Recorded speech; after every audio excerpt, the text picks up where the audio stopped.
Баршаңызға сәлем, Гүлдер әлемі каналына қош келдіңіздер. Бүгінгі видеода менің көп көрермендерім тыңайтқышты қалай береді, ара қашықтығын мен 2 апта деп айтсам, ол кісілер соны түсінбей жатыр екен. Қазір осы видеода кішігірім өзім тыңайтқыш бергелі отырмын гүлдеріме. Осы лимон менен шекерді 1 литрге араластырып, қазір осыларға құйып шығамын. Кеше суғарып қойғанмын барлығын. Неке топырақтарында ылғал бар. Топырақты осылай саусақ тастап тығып тексересіздер. Осы видеоны соңына дейін көріңіздер. Каналға тіркеліп, лайк басып, комментария жазып, қоңыраушаны қосып қойыңыздар. Каналда негізі басқа да өте пайдалы видеолар бар. Мен өзім лично сол пайдалы видеолардың ақпараттарын кезінде сатып алғам. Кәдімгідей сатып алып өзім оқығам. Себебі жаңағы гүлді жақсы көретіндіктен біреуін айтып, біреуін айтпай күйеуіме барлығын оқығамын. Сөйтіп, енді осы YouTube канал ашып, қазір елдің бәрі YouTube канал ашып жаңағы үйде отырып жұмыс жасап жатыр ғой, сол секілді менде неге істемеске деп, елдерге тегін осындай ақпаратты бермеске деп канал ашқан болатынмын. Енді тыңайтқышты берген кезде барлық гүлдерге қандай осы мен каналға шығарып жатқан тыңайтқыштардың барлығы анаған бола ма, мынаған болмай ма деген сұрақтар келеді маған. Және жаңағы гүлдейтін гүлдерге арналған деп өзім сол видеода айтам ба, демек сіз оны гүлдейтін гүлдерге берсеңіздер болады. Ал кәдімгі үй жағдайында түрлі тыңайтқыштар жасап берсеңіздер де болады. Неке мынау осы гүлді мен кішкентай ғана отросткалардан алып, видео бар, қалай тамырлаттым, қалай жаңағы осы неге ыдысқа отырғыздым, кейін тамырлағаннан кейін тамырының бәрін ашып көрсеткен болатынмын. Енді қазір міне шүкір жағдайы жақсы. Осылай гүлдеп тұрып бытырап, жан-жағынан жаңа сабақтарда шығарып жатқан жайы бар. Негізі гүл бір ғана таяқ болып өсірген сәл нелеу болады, әдемі көрінбейді. Сол үшін жан-жағынан осындай ссылка шығарса, ертең гүл пышный болып өсетін болады. Бұл жаңа малачай. Тікенегі бар малачай. Кеше бір кісі сұраған екен, осындай тікенегі бар гүлім өліп тұр деді ма. Енді көп комментарий келеді маған. Кейбіреулерін шатастырып та жіберем даже. Мынауда базардан сатып алдым, қызығып, негізі нәзік гүл, күтімді қажет ететін гүл даже. Постоянно су құйып қарап отырмасаңыздар, мінекей жапырақтары кішкене сұрлана бастайды шөлдеген кезде. Өлді, маған келген екен, өлген жоқ, просто жапырақтарын бәрін тастап жіберді. Оның бәрін қалай қырқып, қалай қайтадан осындай жапырақтар шығарған бәр видеолар бар менде каналда, ашып көрсеңіздер болады. Ал енді менде каналда дәл осындай осы ненің тыңайтқыштың видеосы да бар. Неке лимонды кішкене ғана сығамыз, чайный ложканы толтырмай. Себебі менің суым 1 литр. Негізі апельсин қоссаңыздар да болады, апельсиннің соғын сықсаңыздар да болады. Апельсиннің соғын кәдімгі ас қасықпенен 1 қасық қосасыздар. Лимонды чайный ложкамен қосасыздар деп сол видеода бәрі анық айтылған. Кеше жақында ғана шығарған болатын мен бұл тыңайтқышты. Мінекей. Лимонда негізі кислота көп болады ғой, сол себептен нормадан асырмай пайдаланғандарыңыз дұрыс болады. Ал енді осыған тағы жаңағы несін құрамын жақсарту үшін мен мынандай кәдімгі шекер, үйдегі кәдімгі қарапайым шекер қосамыз. Негізі ас қасықты қатты толтырмай қоссаңыздар болады. Себебі осындай үйіп қоспау керек та, қырғылып. Себебі 1 литр суға ол көп болып кетеді. Енді әркімнің ас қасығы әртүрлі ғой. Менікі сондай палау жейтін қасығы жалпақ. Содан мынау менің тәттісі көбейіп кетсе, уже топыраққа кішкене дұрыс болмай қалады. Сол үшін аз-аздан пайдаланған дұрыс, нормамен пайдаланған дұрыс. Егер де сіздікі 1 литрден асатын болса, суыңыз, онда 1 ас қасықты толтырып қоса берсеңіз болады. Шекердің ерігенін күтеміз. Менің суым, мен әрдайым суды банкілерге қойып қоям. Даже су құйып қоятын банкымда осы каналда видеолардың арасында бар. Қалай мынандай жан-жанның бәрі қалай накип басып кеткен нешейін бар. Осы жерде қазір гүлдердің арасында тұр, ана жерде бетін ашып гүлдердің арасына қойып қоям осылай. Кәдімгі колонкадан су аламын, гүлдердің арасына өсіп толтырам да, гүлдердің арасына қойып қоям. Керек гүл өзіне ылғалды осы жерден алады. Ана су 1 апта тұрады, 3 күн тұрады, 4 күн тұрады, жайдыменде бетіп азаяды. Кәдімгідей қазір күннің ыстығына қарай азаяды. Неке енді тыңайтқышты қалай береміз? Тыңайтқышты алдымен гүлді кішкене топырағын ылғалдап аламыз. Себебі бұлардың да құрамында витамин көп болғандықтан, түрлі жаңа айттым ғой, кислоталар болады, түрлі микро-макро элементтер болғандықтан, бірден шөлдеп тұрған гүлге құйсаңыз, ол тамырына күйдіріп жіберуі мүмкін. Сол себептен алдымен топырақты ылғалдап аласыз. Ылғалдағанда қалай азған-тайғана бүйтіп айландырып су құйып аласыз. Әр горшокты прям астынан шыққанша суғармасаңыз да азған-тайғанда суғарып аласыздар. Содан енді мысалы мына горшокқа қазір мен бұл жерде бізде 1 литр, примерно 1 литрлік горшок, мына екеуі, Кратон менен Драцена екеуі бірдей горшок. Бұларға мысалы примерно бір бокалмен өлшеп құямыз. Мінекей мысалы мынау бокал 200 граммдық бокал, кәдімгі өзіміз үнемі пайдаланатын. Осыны суды құйып аласыз. Тыңайтқышты мінекей толтырмадым, көрдіңіздер ғой. Егер де сізде 1 литрден көп 2 литрлік болса, кішкене соны тыңайтқышты көбейтсеңіз болады осы жерлерге дейін. Ал енді одан үлкен кәдімгідей бір 3-4 литрлік болса, онда осы бокалды толтырып құйсаңыз болады. Түсіндіңіздер ғой?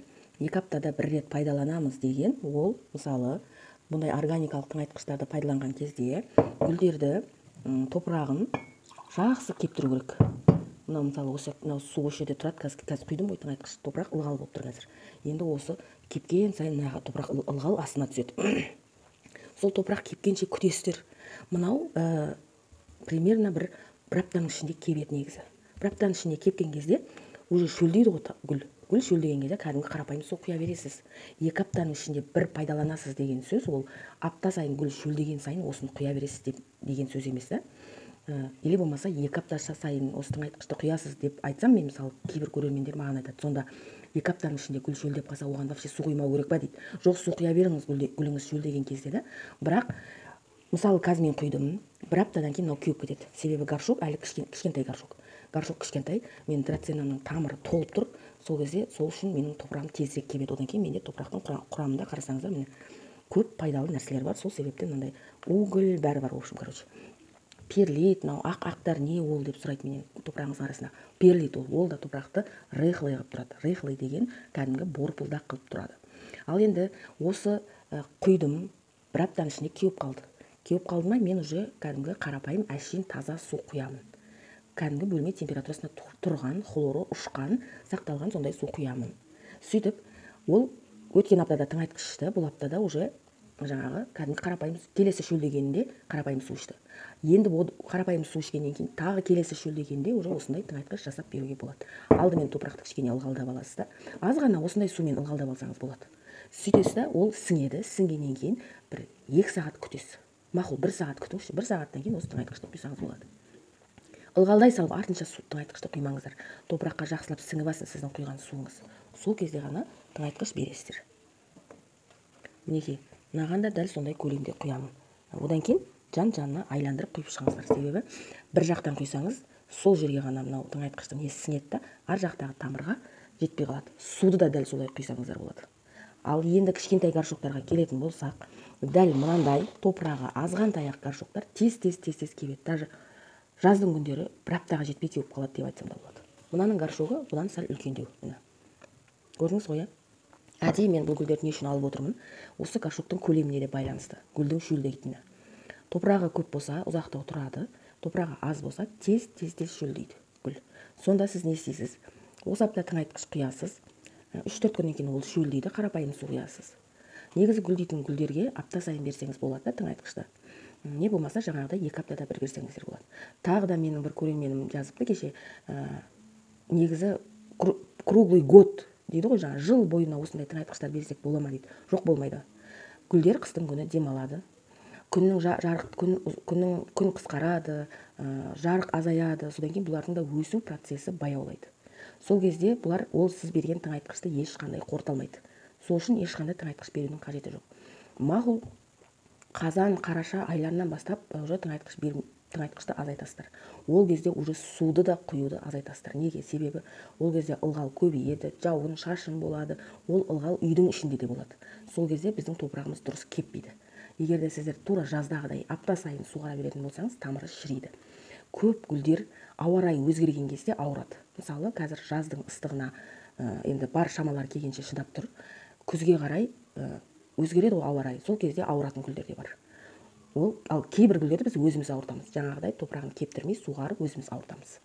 Бірақ оны біз түсінбей жатамыз. Топырақты сол үшін саусақты былай тығып тексеру керек. Ешқандай қиындығы жоқ. Ол қорықпаңыз, сіз мен тамырын үзіп жібереді екем деп, одан гүлге еш нәрсе қылмайды. прям орталық тамырын жұлып алайын деп жатқан жоқсыз сіз. Сол себептен осылай тексеріп құйсаңыздар, гүліңізге ешқандай зиян келмейді. Ал енді мынау осындай кішкентай ғана ыдыстағы гүлдерге қалай береміз тыңайтқышты. Алдымен азғантай ғана топырақты ылғалдап аласыздар. Топырақты ылғалдап алғаннан кейін бұларға кәдімгі осындай ас қасықпен 3-4 қасық құйсаңыз жетеді. 3-4 қасық құйсаңыз жетеді. Міне, көрдіңіз ба? Бұлар мынандай азғантай ақ топырақта бұлар жаңағыдай мынандай бокалмен жарты қылып құйдым ғой мен жаңа 1 литрге. Оны уже не қыламайды бұлар. Кәдімгідей топырақта жаңағы мына тәтті көбейеді. Одан кейін ол тыңайтқыштың біразы топырақтың астына ағады. Міне, осылай құясыздар. Ешқандай қиындығы жоқ. Міне, болды, осы жетеді бұған. Мынау горшок, мынандай горшоктарға да дәл солай істейсіздер. Ол папоротник деген өзі тез шөлдеп тұрады. Мінекей астынан да тамыр шығып кетті. Уже горшок сұрап тұр бұлда. Міне, бұған да дәл солай қасықтап құясыздар. Ешқандай қиындығы жоқ. Мысалы, тыңайтқыштың, органикалық тыңайтқыштың көп гүлдерге зияны жоқ. Ал енді жаңағы кәдімгі гүл сататын жерлерден сатып алып, гүлдерге химиялық кәдімгі сол магазиннен фирмалардың шығарған тыңайтқышын беретін болсаңыз, олардың өзінің жаңағы құрамына қарап бересіз. Егер де сіздің гүліңіз гүлдейтін гүл болса, оған калий көп керек, жаңағы магний көп керек, фосфор көп керек. Себебі оның бәрі осы гүлге жауап береді. Азот басында гүлдемей тұрған кезде азот керек әрине, себебі мынандай жасыл массаны көбейту керек. Мынандай неғұрлым жаңа сабақ шығарса, мынандай жаңа стрелка шығарса, соғұрлым ол гүл көбірек гүлдейді. Міне қараңыз, мысалы, мынау бір түбе, мына сабағы гүлдеп тұр, мынау өзінің өзекті сабағы гүлдеп тұр, және мына жақтағы тағы да екінші сабағы, жас сабағы гүлдеп тұр. Көрдіңіз ба? Бізге жасыл масса керек гүлдейтін гүлге. Ал мынау жаңа стрелка шығармаған, мынандай жаңа сабақ, жас сабақ шығармаған, өзі ғана гүлдеп тұр бұл. Көрдіңіз ба? Осыдан білсе болады. Гүліңіз 1 штук, 2 штук гүлдейтін болса, сізде масса аз, жасыл масса аз. Мынау да дәл солай. Мына жерде бір стрелкасы бар, ол гүлдеп тұр. Мына жерде екінші стрелкасы бар, ол гүлдеп тұр. Мынау өзінің өзекті несі гүлдеп тұр. Міне, бутон ашып келе жатыр. Бутон деген міне осы.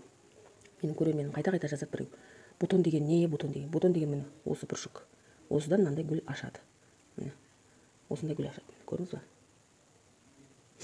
Ал енді осындай горшоктардың барлығын жаңағыдай 5 қасық, 6 қасық, не болмаса мынандай бокалдың түбіне ғана кішкене құйып, соны хотя 100 грамм дей берейікші мақұл. 100 грамм өлшеп құйсаңыздар болады.